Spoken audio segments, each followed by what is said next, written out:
नमस्कार, मैं हूं असद रशीद आज़ाद और आप देख रहे हैं एबीपी न्यूज़। दोस्तों, बिहार में जिस तरीके से मजलूमों की आवाज़ को दबाने की कोशिश की जा रही है, ये एक अच्छी संकेत नहीं है।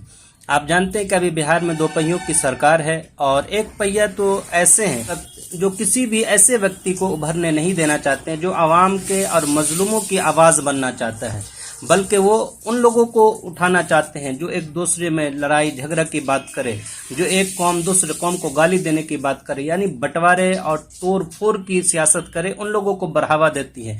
लेकिन जो इत्तेहाद को और गांधी जी की बातों को मान के आगे चले और आवाम को भी उस रास्ते पे ले जाए, ऐसे लोगों को जानते हैं कि अभी इस पार्टी की सोच ये है कि उनकी जगह सलाखों के पीछे होनी चाहिए और इस पे वो बहुत हद तक काम कर रहे हैं। और जितने भी आप देख लें लोग मजलूमों की आवाज़ बनते जा रहे हैं, अब उन तमाम लोगों की जगह सलाखों के पीछे और उनको किस तरह गद्दार साबित किया जाता है और उनके पर्सनल इंफॉर्मेशन को लीक किया जाता है और उसको हर मुमकिन देशद्रोह साबित करने की कोशिश की जाती है। ये अच्छी संकेत नहीं है, क्योंकि हम एक ऐसे देश में रहते हैं जो डेमोक्रेसी है और यहाँ बाबा साहब के कानून के जरिए हर एक को अपने हक पाने का हक है। लेकिन कोई ऐसे भी हैं जिनके पास एजुकेशन नहीं है, जिनके पास माल और दौलत नहीं है, तो उन लोगों की आवाज़, जो कौम के अहम लोग हैं, आगे आते हैं और उनकी आवाज़ बनते हैं और उनको हर हकूक दिलाते हैं। क्योंकि इक्वलिटी जब तक नहीं होगी,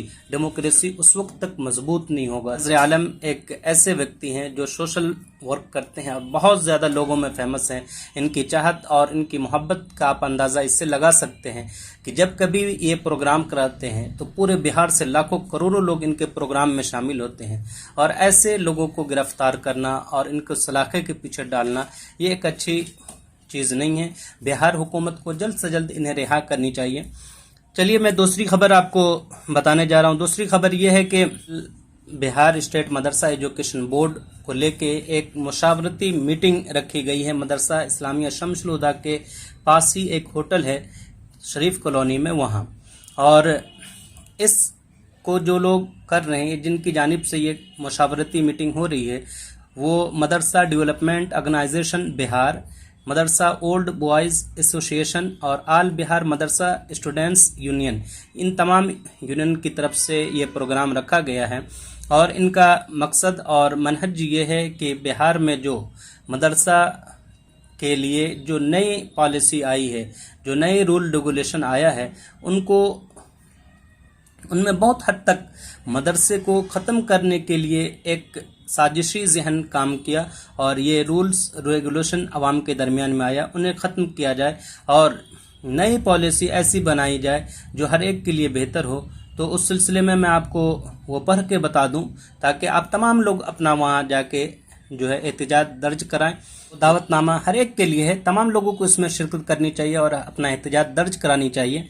मैं वो पढ़ के आपको सुना दूं। मुल्हिका सभी जुमरा 1128, 205, 609 मदारिस असातिज़ा तंजीम के मुअज़्ज़ज़ ज़िम्मेदारान और सरबराहान, अस्सलामु अलैकुम वरहमतुल्लाहि वबरकातुहू। अर्ज़ करना यह है कि अभी हालिया दिनों महकमा तालीम हुकूमत बिहार के ज़रिए मदारिस असातिज़ा के लिए जो जदीद तरमीमी काला कानून नोटिफिकेशन नंबर 395, 396, 397 की शक्ल में थोपा गया है, इस नियमावली से होने वाले नुकसानात पर तबादला ख्याल करने के लिए टीम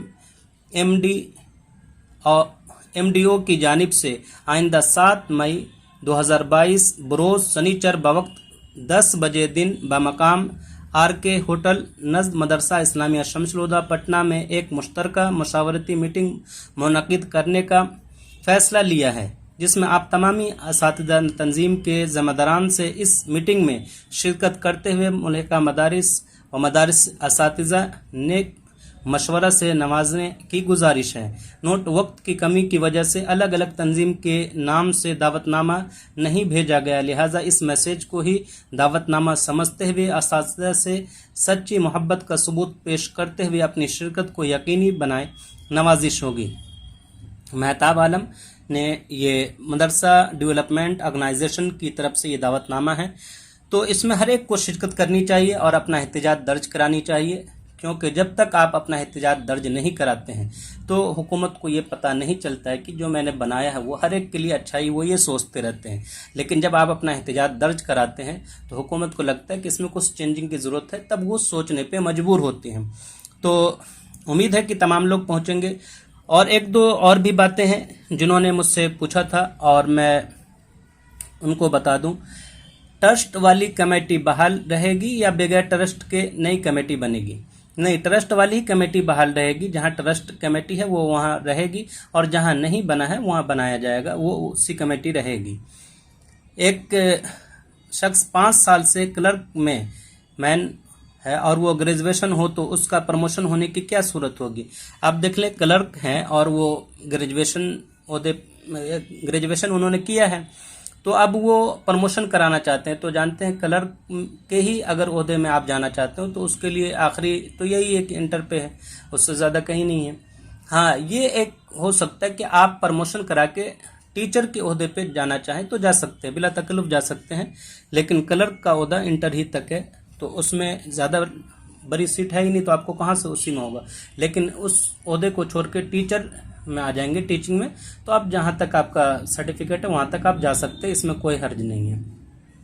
एक साथी और हैं, उन्होंने जो है सवाल किया था, मैं उनका भी, आप ये साइंस टीचर हैं को लेके इन्होंने सवाल किया था कि मैं वो उनका जो कमेंट है बहुत खूबसूरत है, मैं पढ़ के सुना दूं। सर, विज्ञान शिक्षक के बारे में कुछ बताइए। जबकि सेंट्रल से जो 60% मिलना था तो वो अल्पसंख्यक विभाग को मिल चुका है, और जो राज्य से 40% मिलना है वो अभी तक नहीं हुआ है। जबकि विभाग में बात करने पर पता चलता है कि चेयरमैन से बात करो। जब चेयरमैन से बात करते हैं तो बोला जाता है कि फाइल भेज दी गई है। अब क्या सही है? कुछ समझ में नहीं आ रहा है। बिल्कुल, साइंस टीचर आप हर एक को ये समझनी चाहिए कि आपने मदरसा को जो है तरक्की देने के लिए साइंस टीचर को लाया था। और मौजूदा सरकार, प्रधानमंत्री नरेंद्र मोदी ने कहा था एक हाथ में कुरान हो और एक हाथ में कंप्यूटर हो, यानी मदरसा को डेवलपमेंट देने की बात है, मदरसा को तरक्की देने की बात है। और मदरसा के स्टूडेंट हर एजुकेशन प्राप्त करें, हर लाइन में आगे बढ़ें उनके लिए। लेकिन आप देख लें कि साइंस टीचरों की कितनी सूरत खराब है कि पिछले कई सालों से पेमेंट नहीं मिला है। बहुत मन्नत समाजत करके सेंट्रल पैसा देती है 60%, फिर आप 4 साल 5 साल फिर स्टेट गवर्नमेंट से आप जो है मन्नत समाजत कीजिए तो वो 40% देती है। फिर जब वो पैसा आ जाता है तो बोर्ड उसको जो है हेरा फेरी करती है। फिर जाके तो अगर 4-4 साल 5-5 साल 6-6 साल के बाद अगर किसी टीचर को पेमेंट मिले तो वो टीचर क्या पढ़ाएगा आप अच्छी तरीके से जान सकते हैं। और इसको आप नए रूल रेगुलेशन से भी जोड़ के देख सकते हैं कि अगर हुकूमत ये अपने अंदर में ले लेती है बहाली का, तो आप समझ सकते हैं कि कितने दिन पे एक टीचर बहाल होंगे। क्या आपको लगता है कि 5 साल 7 साल 8 साल पे बहाल हो सकते हैं? जब आपको मेहनत करा के आपके मेहनताना देने में वो 8 साल टाइम लगा सकती है, तो जहाँ बहाली की बात हो तो स्टेट गवर्नमेंट तो हमेशा कहते हैं हमारे पास पैसे ही नहीं है, तो हम कहाँ से नई नौकरी वैकेंसी निकालेंगे। तो वैकेंसी निकलेगी नहीं, आप बहाल होंगे रही, मदरसा यूं खाली थप्पड़ा रह जाएगा और जहां स्टूडेंट रहनी चाहिए वहां जानवरों का अड्डा बन जाएगा। ये समस्या आपको देख। अच्छा, ये मैं आपको बता रहा हूँ, मेरे पास सबूत है। आप मदरसा इस्लामिया शमसुल हुदा को देख लें, उसके जूनियर सेक्शन को देख लें, टीचर ही नहीं है। आप जाके वहाँ देख लें कि किस बदहाली की सूरत वो इख्तियार कर चुका है। इसी तरीके से मदरसा इस्लामिया शमसुल हुदा का जो सेंट्रल है हिस्सा है, उसमें तो 1-2 टीचर हैं जिसकी वजह से कुछ हद तक वो बचा हुआ है।